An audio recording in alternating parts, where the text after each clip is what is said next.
Everybody, I am super excited. I have Hoby Wedler here, and Hoby's a really cool guy. We met on Clubhouse, and he actually came into a room that me and a couple of friends were moderating, and we were all just so jazzed when he got out of the conversation. We had our own little private. For those of you who don't know what Clubhouse is, it's a social app where people get on. It's an invite only app right now, but people get on and they just share voice. It's not recorded. It's all live. And so we were holding a room about mindset or something of that nature. And Hoby jumped in, and as he was telling his story, it was super. He was super encouraging, and we all felt like this, like emotional, like, woof, that was awesome. But when he tells you maybe why we felt that a little bit more, it'll really hit you hard. He's a chemist, a food and beverage entrepreneur, and he's had some difficulties since he was born, but he's never let those difficulties hold him back. And in fact, I think they might have even been a superpower. So Hoby, give us the scoop, buddy. Welcome to Be Real. Well, Vikram, thank you so much. It's a real honor to join you here, and I love the concept. First of all, of the podcast. It's just about people who are real people doing real things with real struggles who overcome stuff. And I think that's a really good message, and I just feel totally honored to be a part of this with you. Nah, man, the honor is all mine. Well, thank you. Yeah, I'll just tell you a little bit of a kind of a highlights version of my story, and where we've gone, and what we've been through, and where we've come to. And I know there's still a lot of a wild ride left, so I'm awaiting that. But I'll tell you what we've done thus far. Yeah. So I was born completely blind. Now, being born blind in a sighted world is a way to kind of freak your parents out. So my parents were a little worried, like kind of how are we going to do this? Like, whoa, okay, we need to figure this out. And it was such an interesting. I've been telling this story a lot lately because it really is meaningful to me. My mom has a best friend from college, and they called all the different family and friends pretty much the day I was born. And a lot of people were just really worried and kind of distraught, like, how the heck are we going to deal with this? Oh my gosh, what are we going to do? And my mom called her friend Barb, and Barb's husband Steve answered the phone. And Steve was talking, saying, "Oh my gosh, how are we gonna deal with this? I'm so sorry to hear that." And Barb picked up the phone, my mom's college best friend, and said, "What happened? Is everything okay?" And my parents said, "Yeah, Hoby was born, but he's born blind." And her response was, "Oh, thank goodness. I thought he was dead from the way people were reacting. We can deal with blind." And that to me is like right there, that turned the tables for my parents. It was like, okay, we can do this. She's got the confidence. We can make this happen. And what's interesting, Vikram, is that the reason I found out later, the reason she was so okay with it, it's because her father was best friends with a blind man. They were both professors, college psychology professors, and they're just great friends. And she grew up with this blind role model in her life, someone who she totally looked up to. So she didn't see blindness as a defining characteristic. She saw humans who may happen to be blind, but they're still just like other humans. Mm-hmm. And the thing that's really poignant about that to me is that it points out that, with the right attitude, you can change someone's trajectory. So my parents were never thinking, oh God, woe is us. How the heck are we going to survive? But they were very worried, and hearing from this friend that, hey, this is going to be okay. Being blind's a lot better than being dead. That's a real statement there, and it's a very true statement, let me tell you. And from then on, my parents, and they're just hard workers, and they have high expectations, and they're just good people overall.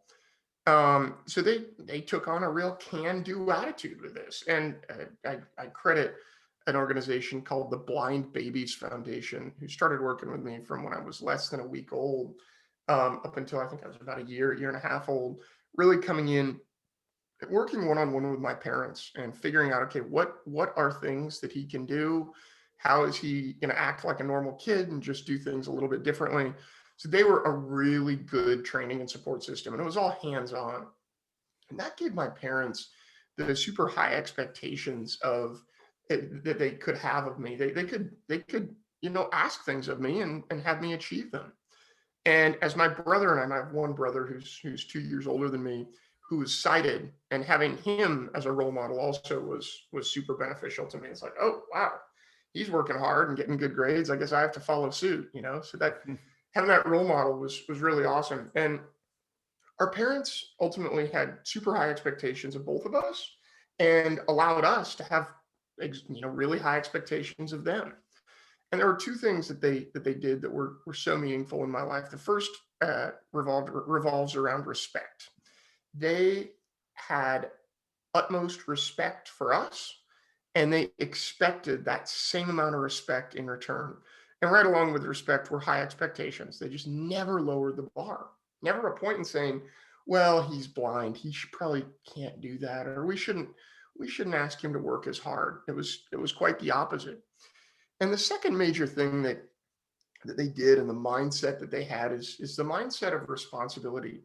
From a very young age, they told us that, hey, this is your life to live, and you need to take responsibility for it and for your actions. So if you are super successful and do something great, you deserve to celebrate, right? And you deserve to be celebrated. But if you mess up, which we all do, you shouldn't be able to blame someone else for your failure. You should be able to take the blame for it yourself and own it.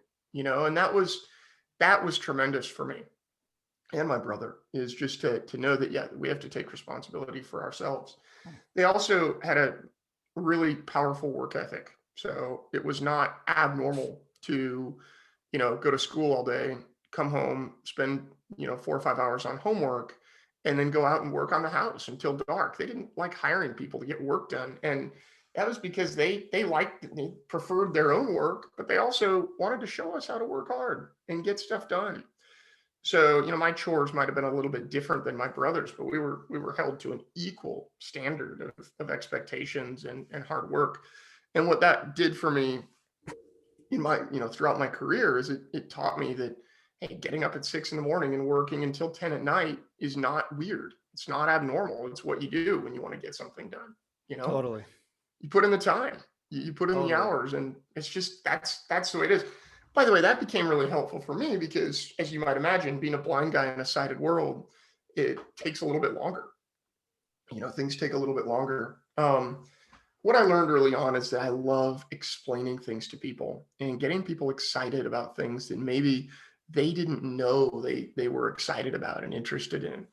That's always been a huge motivational factor for me. And I've assimilated that to really what I call having the heart of a teacher. If I can get someone excited about something or explain something that maybe they didn't have any interest in, and now they have some interest in it, it's like, yes, that's exciting to me. And in high school, I found myself really loving chemistry.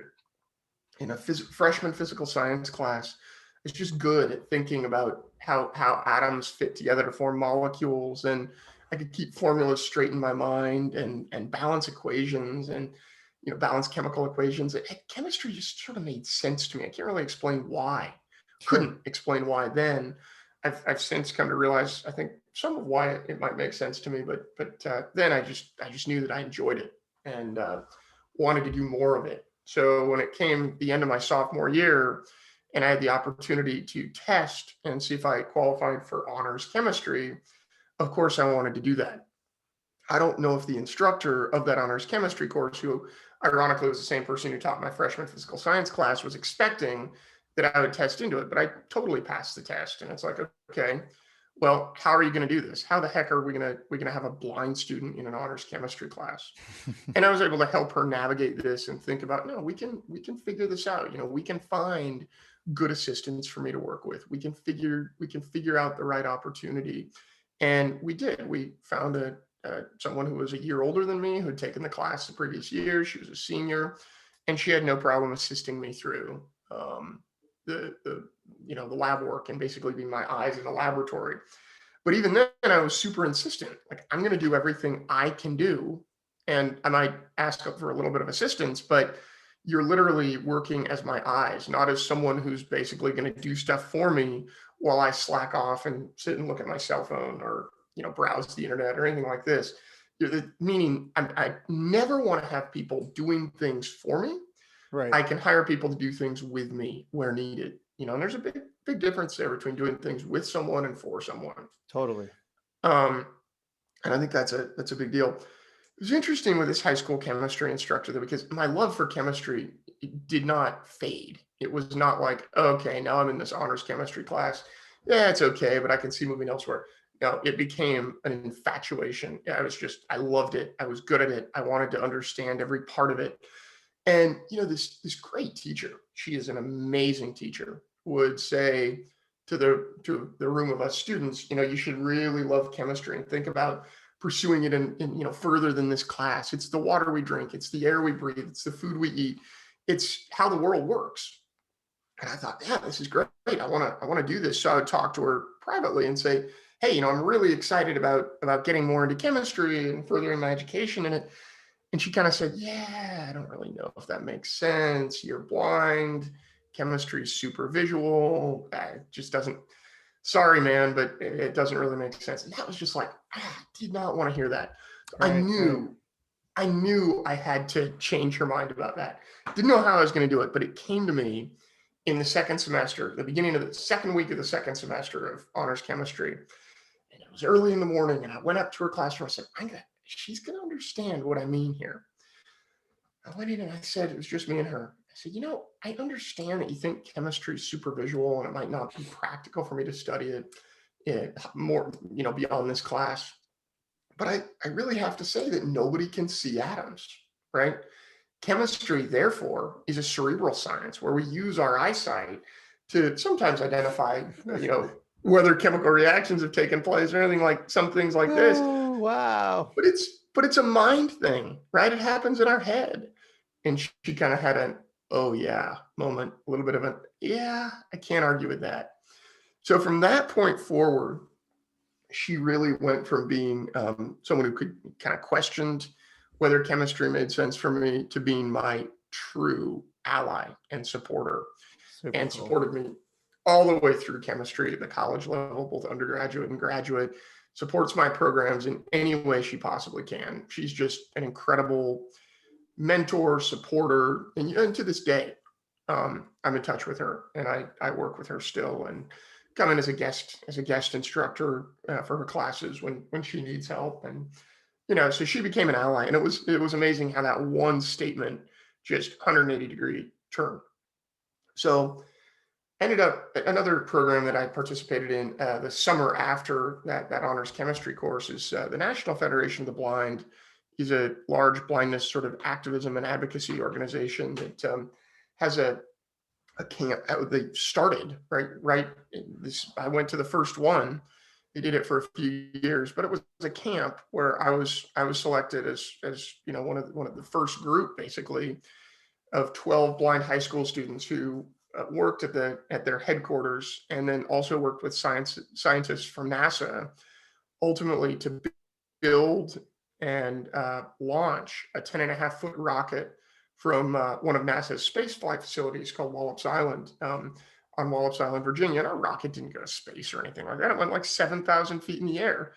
But I'm telling you, when you're 17 years old and you just did a bunch of work on this mission and you're sitting in the control room actively communicating on NASA radio equipment, It's pretty getting ready for cool. this launch, you realize, wow, I can do this. So it was inspiring. And it's like, okay, and working with blind engineers, blind biologists, blind aerospace engineers. It's like, okay, there are people who have done this. So I took the plunge and applied to college and ended up at the University of California, Davis, studying chemistry as my undergraduate career. And I didn't really know how chemistry was gonna work. I was a nerd, and I knew I wanted to teach maybe at the college level. So I knew I would probably have to want to go to graduate school in something, but I didn't know that I was, how I would study chemistry. So I ended up also getting a degree in history because I love U.S. history, thinking that might be more practical.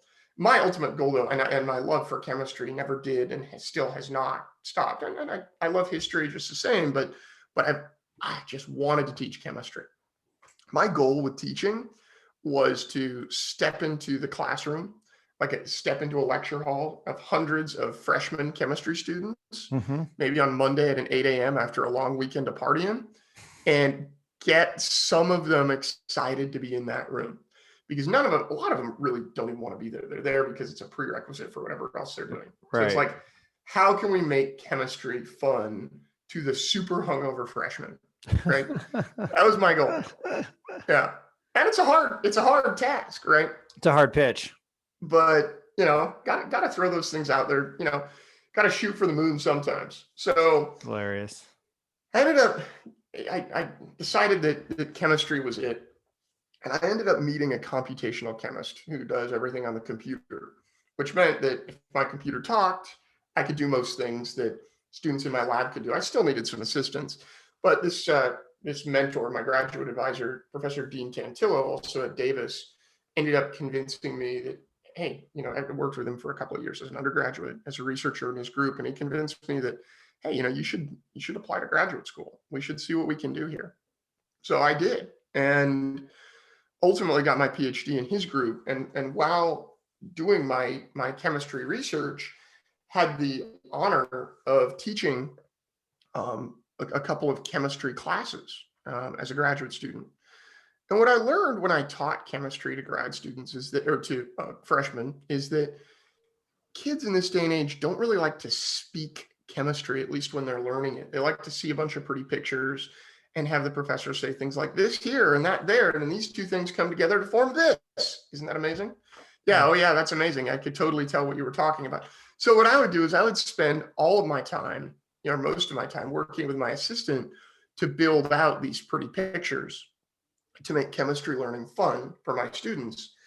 And I would have to remember what the pictures were and say, if you bring this together with this, students get, at least my students seem to get scared of using actual vocabulary words, which is so strange to me, because if they read the book, they shouldn't be, but they were. And I realized that, wait a minute, is this where I want to be spending my time? Is making pictures and working long hours with assistants.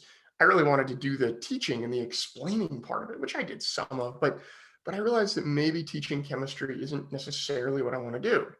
And by the way, if it takes getting a PhD in something to realize that maybe that's not what you want your career to do, guess what? You've gone a little too far with it. Okay. Maybe. Or maybe you're just a Gemini like myself who can't make a decision for his life. So, Or maybe you just have to go through a couple of things in life to get to the thing you really need to be doing, right? yeah, no, it's funny. I think it's true. But as I say, once a scientist, always a scientist. I'll always be a chemist. I'll always be fascinated. I'll always do some consulting in chemistry because it's what I do. I lived and breathed it for years and years of my life, more than a decade of my life. So I'm going to always be a chemist. But what's interesting is I've always also had a super creative vibe and entrepreneurial vibe. And let's be really clear when we talk about what entrepreneurship means. It means different things to all of us. To a lot of people, especially those who aren't necessarily entrepreneurs, when I say, yeah, I'm a chemist and entrepreneur, oh, you're an entrepreneur, so you want to make a lot of money. Well, paying the bills is nice, for sure. But entrepreneurship for me isn't about the money. It really isn't. It's about problem solving. And it's about identifying a real problem, which I think is half the battle for any good entrepreneur, is identifying what the issue is and then coming up with a solution for that problem, right?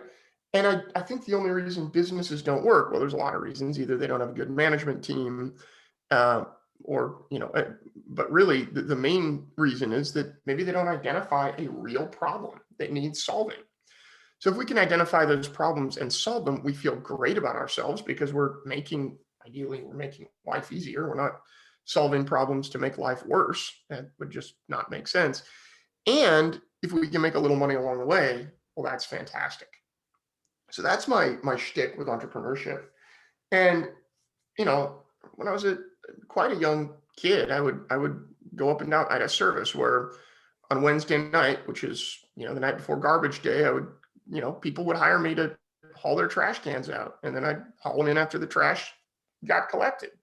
That was a service, right? And people saw that and actually needed it. So it was like, okay, from a young age, yeah, this is fun. I can do things for people that help them live a better life and get paid for it. Now, interestingly, and I'm sorry, I feel like I'm going on and on here, You're Vikram. good, man. You're good. You're good. You're doing great. Interestingly, I right at the time that I started graduate school, I got a call from Francis Ford Coppola, who's has made a few films. He's a film producer and director. But I got a call from his wine team. He's also big into wine and has several wineries now. And I live in Sonoma County, which is sort of Northern California, and his winery is also, several of his wineries are also in Sonoma County. And the ask was, we need you to build an experience, co-innovate an experience with Francis that is a truly blindfolded wine experience. And Francis doesn't want this to be led by someone who's sighted. He wants it to be led by a real, authentic blind person. I said, well, that's interesting. By the way, when Francis Ford Coppola calls and asks you if you will do something, you say yes, and then you hang up and you freak out about what you just agreed to do. And so I got a call, I got this call and I said, yeah, let's do this. Not even thinking about, okay, what is this going to entail? It actually ended up being a perfect fit. Because what I've been doing my whole life, and I still am, that I kind of didn't put words to until I started working with them, is I developed a really good palate. I've developed a way of tasting things and smelling things and quickly identifying what the heck is in them, and not like guessing ingredients in a soup or anything. That's not what I mean by identifying what is in them, but really discussing what different aromas trigger in us and what different aromas remind us of, and almost having a vocabulary word for aromas, flavors, and textures, speaking them like a language. So I was able to build out a really fun wine program where essentially guests are blindfolded for a little bit over an hour. And I like to be very specific here. The blindfold is not a way of making people feel like, oh, I know what it's like to be Hoby. I would be very naive and silly if I thought that by putting a blindfold on and spending an hour in a very, safe environment, that anyone would understand exactly what it's like to be me. Right. What it really is it's designed to get our minds, we take away a sense like eyesight temporarily, and our minds learn to focus on other things. What does it sound like around me? What does the chair feel like that I'm sitting on? What do these wines smell and taste like? And I would really walk people through a conversation, calm them down, talk a little bit about art and how we don't need to see to enjoy life and art in general, and how wine is an art, blah, blah, blah. And then we'd smell a few different aroma samples and taste wine. But what came of this was so much more than wine education. It was a new view on life. So people had these really kind of, dare I say, cathartic experiences in these, because it would change the way that they sort of think. And we started doing these for Coppola's hospitality experiences, and soon took them way outside the realm of what Coppola does, and at the winery, and brought them as support to the sales team, to the national sales, national and global sales teams for Coppola. Well, it gives you a whole different perspective, when yeah. when we were talking the first time a couple of days ago, I told you that a group of us, about 10 or 15, we were doing an NLP course, and we went to this blind experience, and we were served by people who were all blind, whether they were born blind or they got in an accident or they got an illness, Right.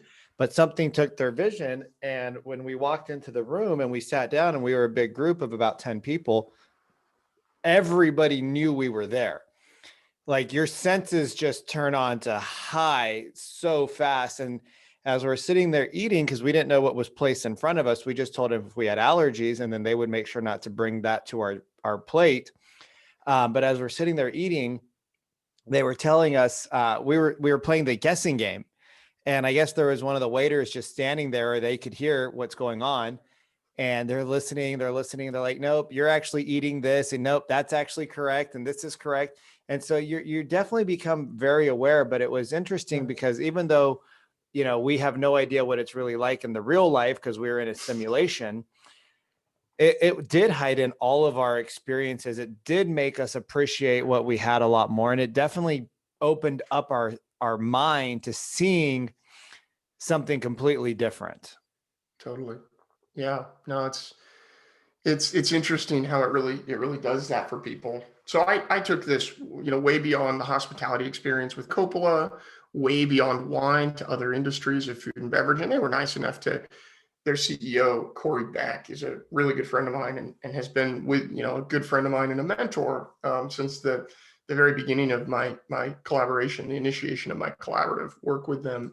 And he said, no, man, this is your experience. Take it where it goes. So we don't only use it in food and drink, but we use it in coaching, in teaching high school students empathy, and by having them do some very high stakes activities with one student under blindfold and working with a sighted partner.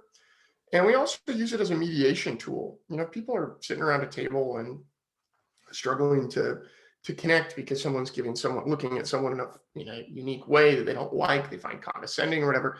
We can level the playing field pretty easily with a blindfold and with someone who understands how to sort of mediate and facilitate that conversation. So we have a really good time with that, and So it's you something guys would mediate conflict using a blindfold? I've done this before. Yeah. Touch a little bit more on that. That sounds fun. So, you're sitting at a table and people are maybe arguing about something and they're not to use a pun here, seeing eye to eye. Right. It's amazing when you put a blindfold on people and then it's like, okay, they have to realize, first of all, who's talking. And then the fact that they're getting used to their surroundings becomes a lot more important than the sort of pithy argument that they were having.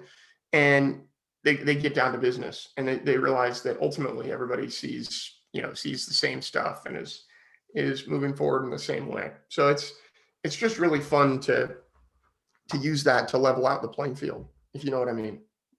Yeah, it's interesting because I've done family therapy counseling with my ex-wife, Sure. and what I realized was that we would never, it was funny because oftentimes I would say, we just don't see eye to eye. Hmm. And when we would get away from the counselor, like the good counselors would realize, like, you can't work together until you've worked alone. Right. And so Oh, the good wow. counselors would be like, yeah, and it's just something I realized. But later on in life, I was like, there was one that was like, hey, you guys just need to get into your own therapy. And then maybe, every month you guys come together and do family therapy. But why don't you guys do group therapy first to Oh, see? wow. Yeah, to see, because every time you get two couples in a room, you get a couple in a room, you do get some wars and people are like, you did this and you do that and da, da, da, da. Yeah. And instead of it being like a therapy, it's just another hour of fighting with somebody watching your dirty laundry get Bickering. aired. Right. So yeah, that's Yeah. very interesting. I wonder if they, if that could go mainstream more and people heard and felt what the other person was saying instead of looking at what was happening.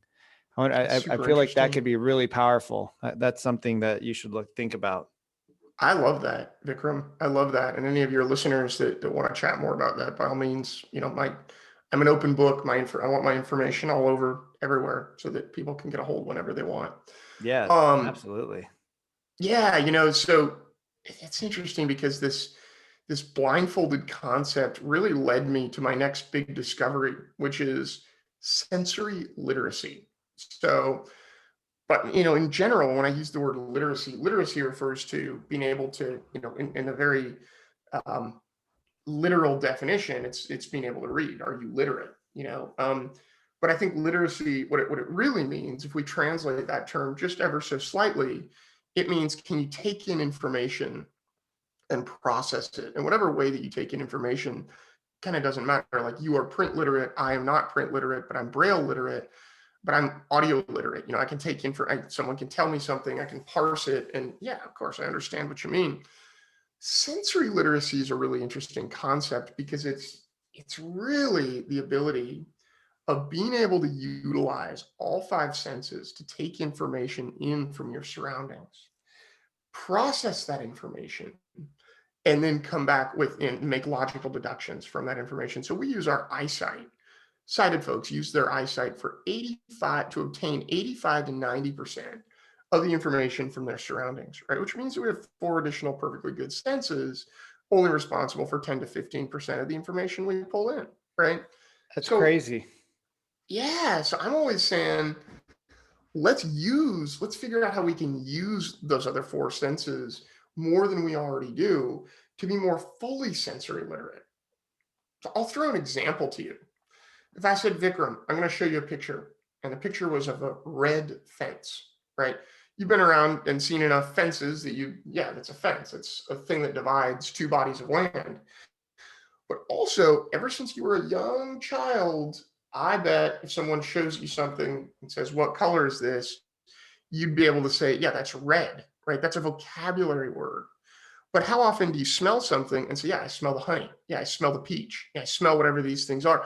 And immediately, or not immediately, but quickly identify some vocabulary words as you're going. That's a real skill there. And that's what I'm talking about when I say sensory literacy.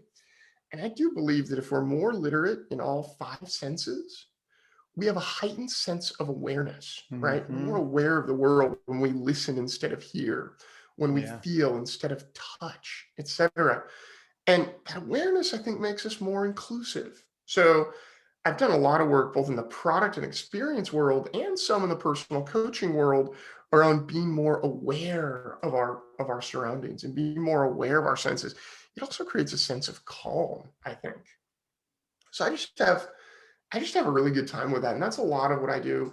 I've done a lot of work in the creative branding space, designing packaging that really stimulates all of our senses, and not only all of our senses, but really is consistent across all experience points of a brand, of a particular brand, or experience that we might be that we might be going through together.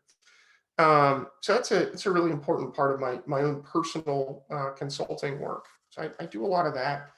I do a lot of experiential work in the food and beverage industry, kind of like I explained earlier, and a lot of product development consulting. Tasting things, tweaking things, really helping people get their products right with my palate and my sense of sensory literacy, shall we say? Let me ask you a question, Hobie. Let me Yeah. ask you a question, because your outlook on life is so upbeat. It's so positive. It's so I can Oh, do I can do anything. I can conquer anything. But when you grow up and you do have one of your senses, even if let's say we are all balanced and we use our senses, equally. You don't have one of the senses that we all have. And so how does that affect you in your life? Like, there's got to have been some hardships in your life that have come from it that you had to I overcome. I can't wait to talk about this with you. Yeah, no, 100%. And you know what the hardest one is? The hardest thing I've had to overcome is people looking at me and assuming one thing and not understanding who I really am. Oh, he's blind. And then a whole litany of ideas of what I can and can't do pop into the mind. And I'll, Because we're thinking from our limited scope of the world, because we've never had this. So we're thinking, oh my gosh, exactly. if I couldn't see what, oh my God, my life would be so different. And so we're not thinking it from your point of view. Everybody thinks of it from their point of view, right? You know it. You know it 100%. Yeah, and it's why I stayed at Davis for my both my undergraduate and graduate career. First of all, I found an amazing advisor, which is good enough. But one of the other reasons is that I didn't have to go prove myself to another whole group of people. I spent a long time showing folks at Davis that I could do this and that I could succeed, and I would let them know when I needed help.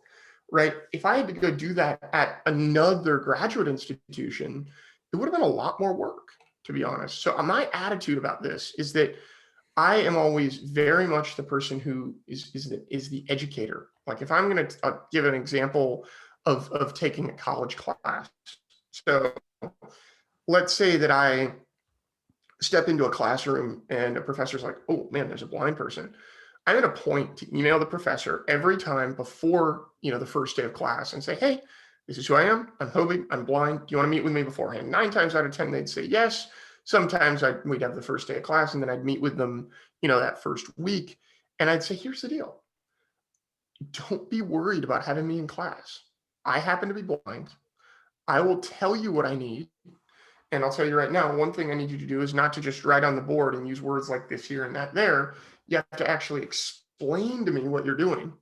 And I'm going to sit in the front row and I'm going to raise my hand. And I'm going to tell you if something's confusing, if I don't understand something, and have you repeat it. And almost all the instructors reacted so positively to that and said, wow, this is really, thank you for not just sending me a letter of mandates from the Office of Disability Resources and, not helping me understand what this is. But I made them feel accommodated by accommodating me. And I made it a fun process where we all learn from each other.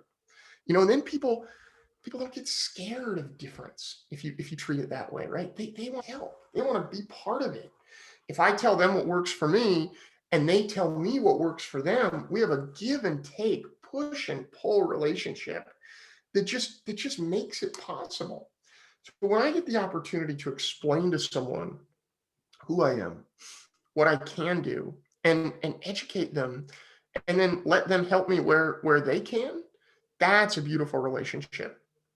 I'll give you another example. I had and I'm going to say this publicly. I was in a clubhouse room a while ago, and I mentioned this to you briefly, and I made a comment. Someone was saying, man, we want to pray for you. And I finished telling my story about being totally blind and the whole thing. And I was like, well, sometimes when people say that, I feel like I don't necessarily need these prayers. And what I realized after the fact, it was a whole long conversation. What I realized, it was a real epiphany moment for me. What I was saying, and I clarified this with people after, at the end of the conversation, I don't need prayers from people who think automatically that my life isn't great. I need prayers because, like you, brother, I'm human. We can pray for each other all we want. That's why we want and need to pray for each other, right? But it's not what it looks like, right? It's not like I don't need someone to pray that my life can be better because I love my life. Right. I need someone to pray for me because I'm human. That's the bottom line. And here's the lesson from all this that I've learned and that I've decided is my lesson and my desire to share with the world around me. And I'm gonna build a book and a few talks around this. This has been in the past week or so that I've really figured this out. It's not what it looks like. So when we judge someone to be a certain way by what they look like, we're making a big mistake. It's all too often that we look at someone and we see their skin color and we assume and maybe where we are when we see them. We make all these assumptions about that person. It might be true. They might happen to be true, but they also might happen to be so far off that when we sit down and we listen to someone and we get to know someone better, we figure out how right or how wrong we were. All I'm saying is things are not necessarily what they look like. People, whatever. And that's honestly one of the beautiful things about Clubhouse, in my opinion, is we're not judging people by what they look like at all.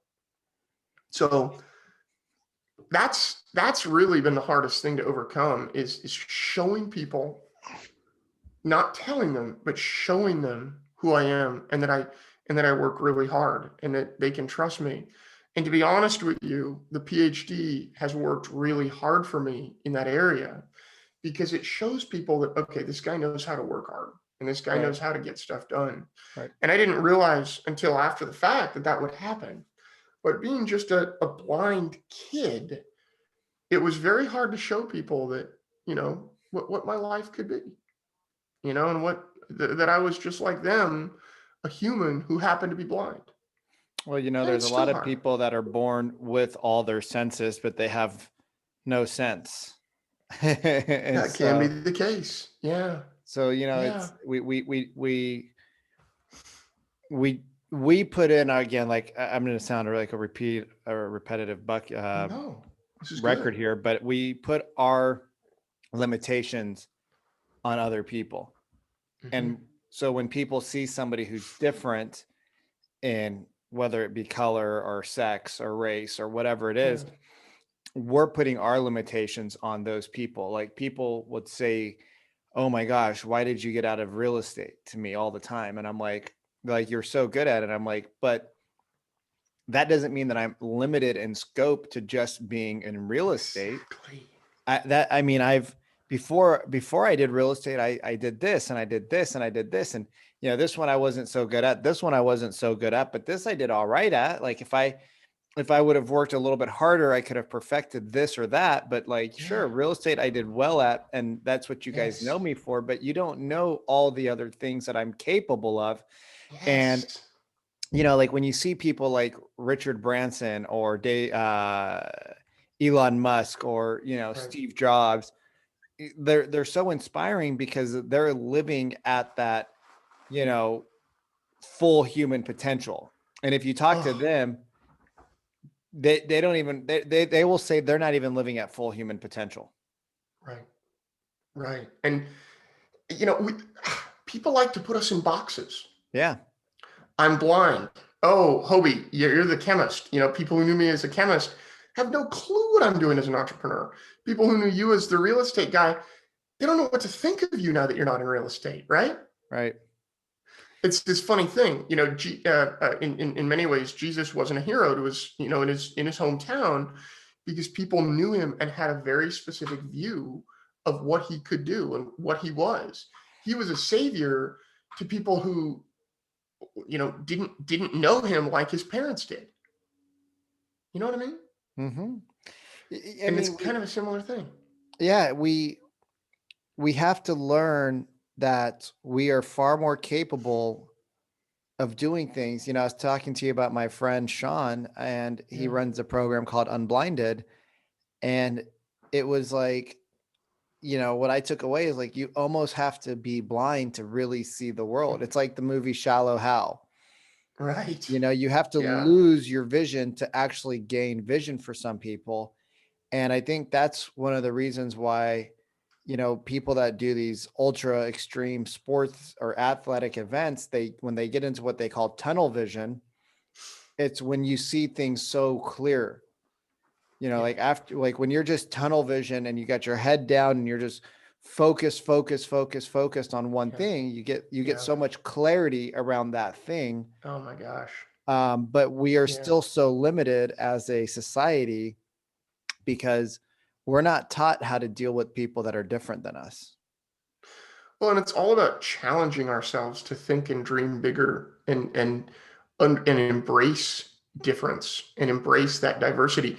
There's all this. We're in 2021 now, but in 2020 there was all this talk about diversity and inclusion. Those were the buzzwords, right? And we had various political and racial issues that prompted those conversations. But it's such an interesting thing, because to me, diversity is having enough different perspectives on a team that different things get done. That different perspectives get brought to the table, and the work sort of follows suit from that. So that's really, I think that's amazing. I think that's really the definition, in my opinion. That is the definition of diversity, is a bunch of different minds that think differently about something. And yeah, that's what we need, are different perspectives to come up with the best solution. You mentioned Elon. I mean, Elon hires a bunch of different people at SpaceX with a bunch of different backgrounds so that he gets an amazing result. That's why Tesla's the same way. PayPal is the same way. They're not necessarily talked about as diverse, quote unquote, companies, but that's the diversity that they bring to the table, which I think is, and that's why I think that's why they get so much done. But it's this whole thing of lumping people into boxes. I'm totally colorblind, and I'm very, very happy to be colorblind, and I wish more of society was colorblind. You actually, it's interesting. I'll just point this out to you because I don't even know if it phased you, but like, just in passing, one of our conversations, I think you told me that you were Indian, and I have no idea. It's like, okay, fine, whatever. But I don't know what you look like. I don't care what you look like at Right. all. You're a person. You're Vikram to me. We have great conversation, and it stops there. I don't care what people look like. Yeah, no, it's interesting because we spend so much of our time, like if you think about social media and if you think about, we're such a visual society, and we do put so much on our vision. Yeah. And a lot of people, I probably am pretty guilty of it, but a lot of us don't realize how much we miss by relying on our vision. My eyes are, without my glasses, I'm like a negative 4.75 or maybe a negative 5 in my eyes now. So without my glasses, I couldn't see the computer screen. I wouldn't be able to see somebody, 2 feet away from me. Sure. I'd be able to make them out a little bit, but it's hard, so I rely on my glasses a lot because they definitely are very important to me, because I Totally. do rely on my vision a lot. But after that experience where we went to the restaurant, Yeah. I have, like, done things where I wear, with, like, at night I sleep with a eye mask on sometimes. Nice. And so just as a test to be like, you can do more than you expect, Vikram, I'll keep the eye mask on and I'll walk into the restroom, and I'll, Love it. I'll feel around, and I'll get to the toilet, Figure and your stuff out there. Yeah. yeah, brush my That's teeth, amazing. like I've yet I love to, it. I have yet to cut myself on something because I don't always put things away properly. But No, I love it that you challenge yourself that way. That's super cool. yeah, we got to, like, we have to get over everything in our lives like that we're so comfortable with. And I've been listening to David Goggins. Next week I'm doing a thing called The Project, which is pretty crazy. Um, and when I'm listening to David Goggins talk, he just says our society has become so soft. Yeah. People don't challenge themselves. People don't do the hard things. Gosh. Like if I talk to Yeah. somebody about just doing an ice bath, they won't even, it's like, I can't go for 3 minutes of discomfort in a day. So crazy. We got 24 hours in a day, and I can't be in there for 1 to 2 minutes. It's like, it's not going to kill you. It's going to be uncomfortable, but like, you're probably, the chances of you dying are so minimal. It's Yeah. not going to hurt you. It's going to benefit you. But even still, just for like a cold shower, even like a 30-second cold shower blast, right? I When do you that can all the turn time the to hot wake water myself on. up. Yeah. Like, it's, Yeah. we have to do things to challenge ourselves to become uncomfortable. Um, because we're just, like you said, we're just not challenging ourselves ever. I actually wrote an article, my latest article that I'm giving away for free to people who sign up for and join my email community at hobywedler.com, is all about mindsets to overcome challenges and raise expectations. And it's sort of the ways that I tackle challenges as I do life. That's really what it is. So if anyone wants that article, join my email community. Let's be friends, and it's a fun one. Hobie, this has been awesome. I love your spirit, man. I love how Oh, positive you are. I mean, Vikram, it's mutual. You're I awesome. appreciate that. Yeah. Um, I just love how you have such a great outlook in life, and how you're such a victor of your circumstances. I mean, Thanks, you're man. such a victor. I think that's what I call it. It's so accepted to be a victim in this day and age, right? It's so accepted to be a victim, but at some point in life, you got to say, I'm either going to be a victim or going to be a victor, but I can't be both. And you've definitely taken that victor role, and I love that attitude. Real Thank you, quick, Vikram. before we wrap up, because I don't know how long it's been. It's probably been about an hour. It's been a good chunk of time. Yeah, Yeah. time goes fast. But as we wrap up here, first off, where can people find you? My website is hobywedler.com. That's HOB like boy, WED like David, LER.com. I'm also on LinkedIn and other socials as well. And But you're on Instagram, correct? I'm on Insta. Yeah, message me, DM me, follow me on Insta. There's going to be some good stuff coming out there.